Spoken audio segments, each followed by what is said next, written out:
cari amici di Posti e Pasti.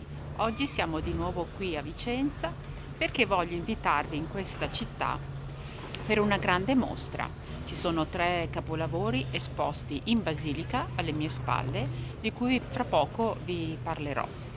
E l'invito è quello di prendere buona nota delle date che nel blog di Posti e Pasti appariranno e io vi accompagnerò all'interno della Basilica. È un'occasione straordinaria per vedere questi 3 meravigliosi capolavori. Ce n'è uno in particolare che io amo tantissimo perché è di uno dei miei pittori preferiti.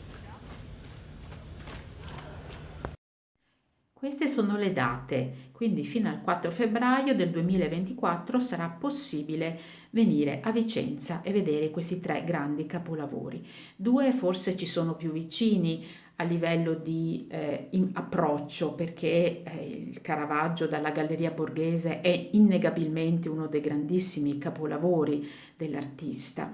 Un quadro maestoso, sapientemente costruito, e poi vi svelerò alcuni segreti perché c'è un impatto visivo che ce lo rende armonico, ma c'è una ragione e c'è uno studio molto dettagliato sulla misura e sui numeri.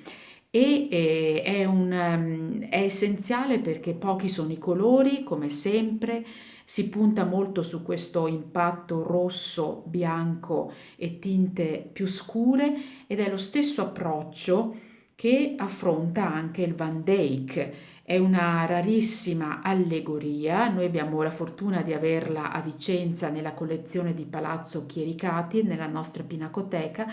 Qui si sente l'influsso di Rubens e del colore italiano, in particolare dei pittori veneziani, ed è anche qui giocato sapientemente sui contrasti dei toni più scuri con il rosso e il bianco del panneggio del piccolo bambino, del neonato.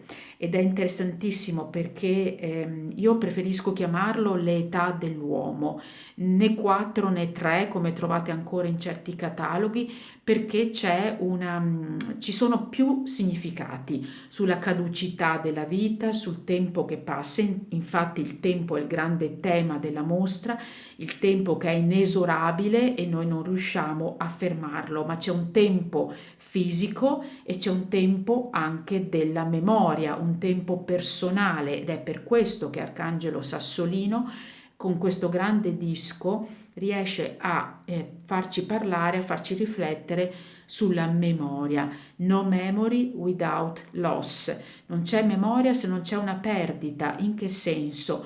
Beh, perché la vita passa e noi inesorabilmente scordiamo anche alcuni eventi, e questo grande disco, che è dipinto, che è riempito di olio industriale, ruota. Poi vi farò notare qualcosa in mostra che nessuno finora ha notato, e ogni tanto questo materiale liquido perde una goccia. È la perdita della nostra stessa vita, del nostro stesso tempo, e non possiamo purtroppo farci nulla. Non vi parlerò soltanto di questi 3 capolavori, ma anche della Basilica, della piazza, della torre, dell'orologio e di molti altri edifici che sono qui e sono i simboli di questa meravigliosa cittadina che è stata cambiata e resa così famosa dal grande Andrea Palladio. Vi aspetto, non perdeteli assolutamente.